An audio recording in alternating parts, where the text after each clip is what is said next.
5, 4, 3, 2, 1, 0. Ignition. And liftoff.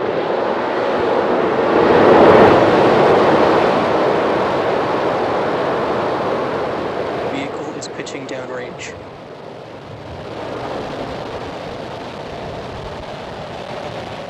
Stage 1 chamber pressure is nominal.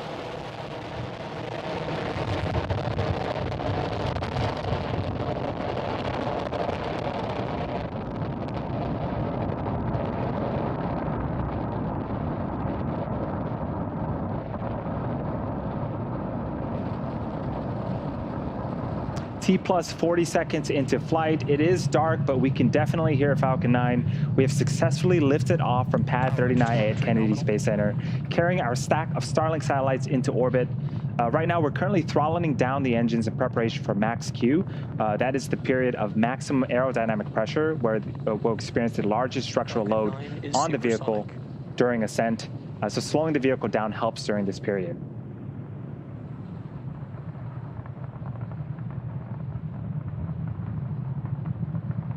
Max Q. And there is the call out for max Q. We've just passed the period of maximum aerodynamic pressure on Falcon 9.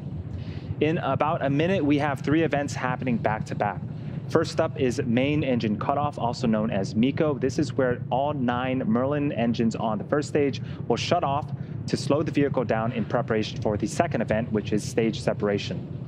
During stage separation, the first and second stage will separate from one another, with the first stage starting to make its way back to Earth for a landing attempt on our drone ship, while the second stage continues its journey with the third event, Second Engine Start 1, also known as SES-1. During Second Engine Start 1, this is where we'll light the Merlin vacuum engine on the second stage and propel the second stage along with the Starlink satellites into orbit. The first event, MECO, should be happening in about 25 seconds. And there's an animation of where Falcon 9 is currently at, just heading east from the coast of Florida.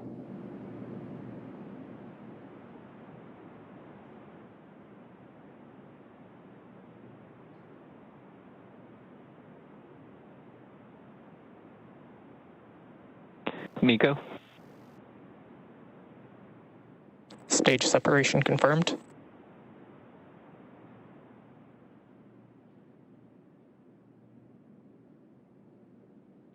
INVAC ignition.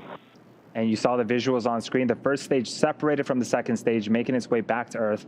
And we have a beautiful startup of the Merlin vacuum engine on the second stage. Coming up in a few seconds here is fairing deploy.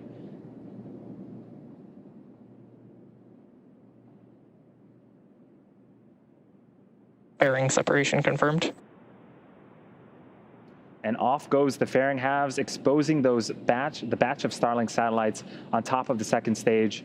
As a reminder, we will be attempting to recover the fairing halves today with our recovery ships Go Searcher and Go Navigator.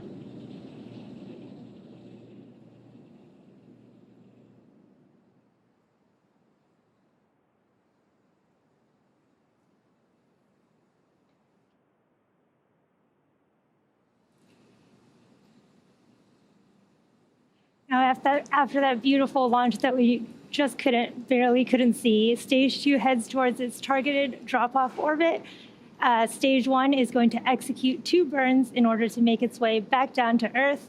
The first is the entry burn, where 3 of the M1D engines will reignite, and this will help slow the stage down as it re-enters the upper part of the Earth's atmosphere. The second burn is the landing burn. Now, this is a single engine burn that will bring the vehicle speed down rapidly in order to land on our drone ship, Of Course I Still Love You.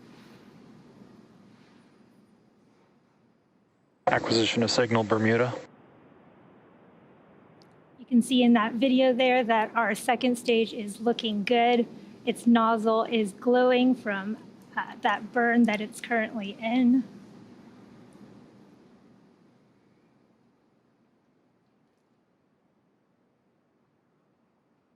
And again, our second stage is carrying our 60 Starlink satellites to LEO, or low Earth orbit. That's about 550 kilometers above the surface of the Earth. For reference, most satellites are actually in GEO or geostationary orbit, which is over 1,000 kilometers above the surface of the Earth. And the reason that we have our Starlink satellites in this lower orbit is that it reduces the round-trip time that it takes for data to travel between the user and the satellite, reducing what is known as latency and improving performance in activities like video calls and online gaming.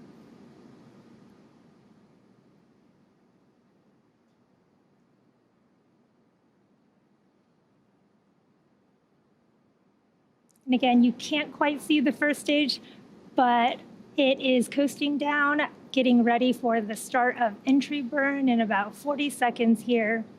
It is coasting using its 4 hypersonic grid fins and the occasional burst of nitrogen gas from its attitude control system.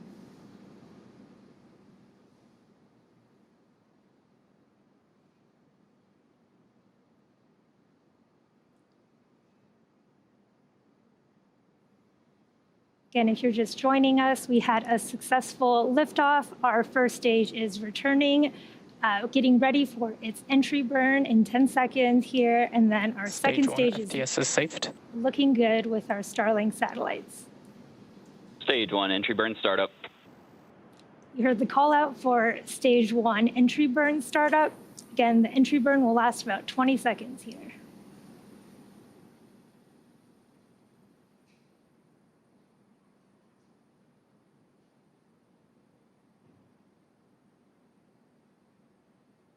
Stage 1, entry burn shutdown.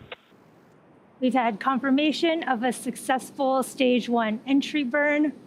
And if you've been following SpaceX news, this is actually the second landing that we're attempting in the past 12 hours. Continue to follow nominal trajectories.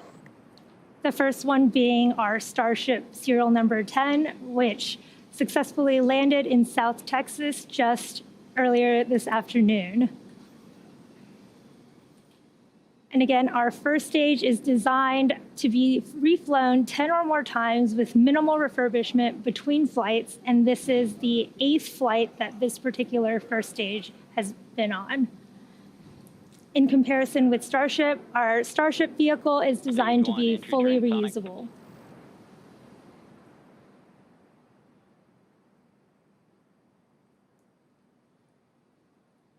Second stage continues to look good. And we are less than 30 seconds now from the start of our landing burn.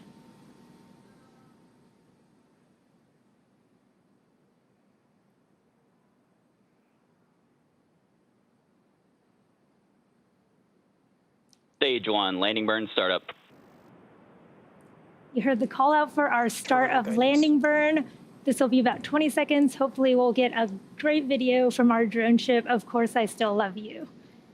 You can see it there on your left. Stage 1, landing leg deploy.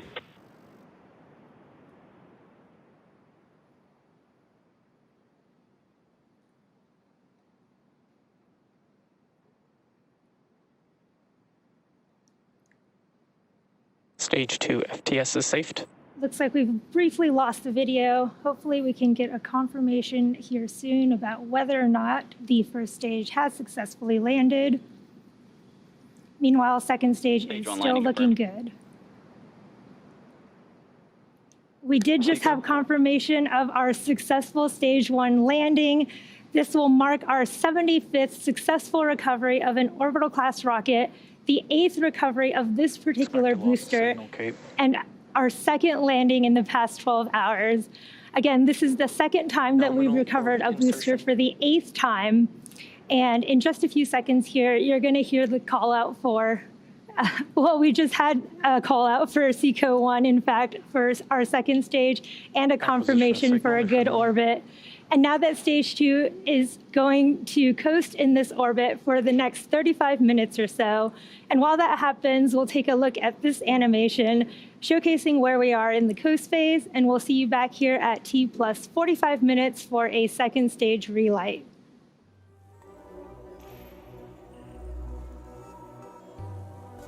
Welcome back to the webcast for Starlink Mission 20. If you're just joining us, we had successful liftoff at 3:24 a.m. Eastern from Pad 39A in Florida.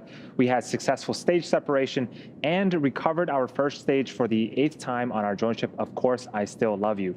We're now finishing up the first coast phase and waiting on the relight of our second stage or second engine start 2. It's going to be a very short 1-second burn of our MVAC engine there on screen. And that's going to be happening in about 10 seconds.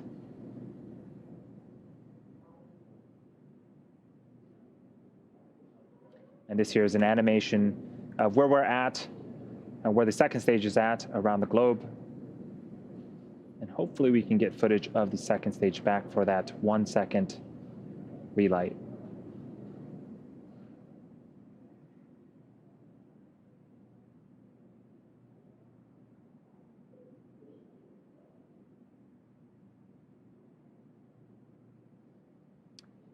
And just like that, successful startup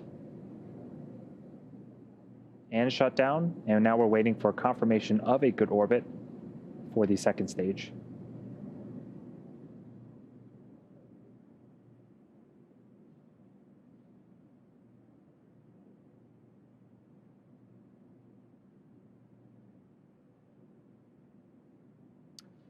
I don't hear the callouts, but I am hearing from the teams that we do indeed have a good orbit. We have another 20-minute coast phase before we deploy our batch of Starlink satellites into orbit. During this time, the spacecraft will start to spin along its central axis, giving these Starlink satellites the momentum they need to space themselves out over time after they deploy. And while this happens, sit back and enjoy the space jams. We'll see you back here at T+1 hour and 4 minutes. Welcome back again to our live webcast for SpaceX's 20th Starlink mission. We are close to the end of today's mission, and after an on-time liftoff from Florida at 3:24 a.m., Falcon 9 followed a nominal trajectory. We landed our first stage booster for the 8th time on our drone ship. We also had 2 successful ignitions and shutdowns of the second stage. We're now coming up on deployment of our Starlink satellites. There you can see them on screen right now. That should be coming up in about 20 seconds. Each of these Starlink satellites are approximately 260 kilograms, and they feature a compact design to try to minimize volume.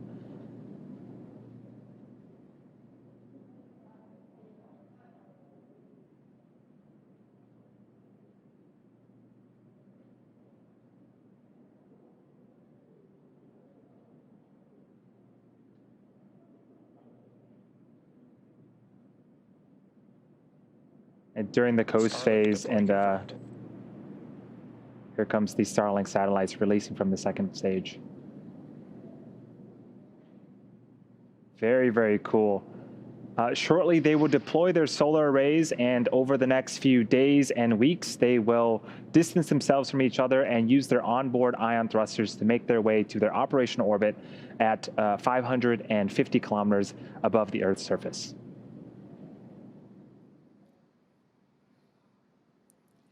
And now that brings our webcast to a close. Thank you to the Range and the Federal Aviation Administration for supporting today's mission. If you're interested in being part of our beta program, head over to starlink.com and sign up. Again, thanks for joining us. It's been an exciting day here, and we'll see you next time.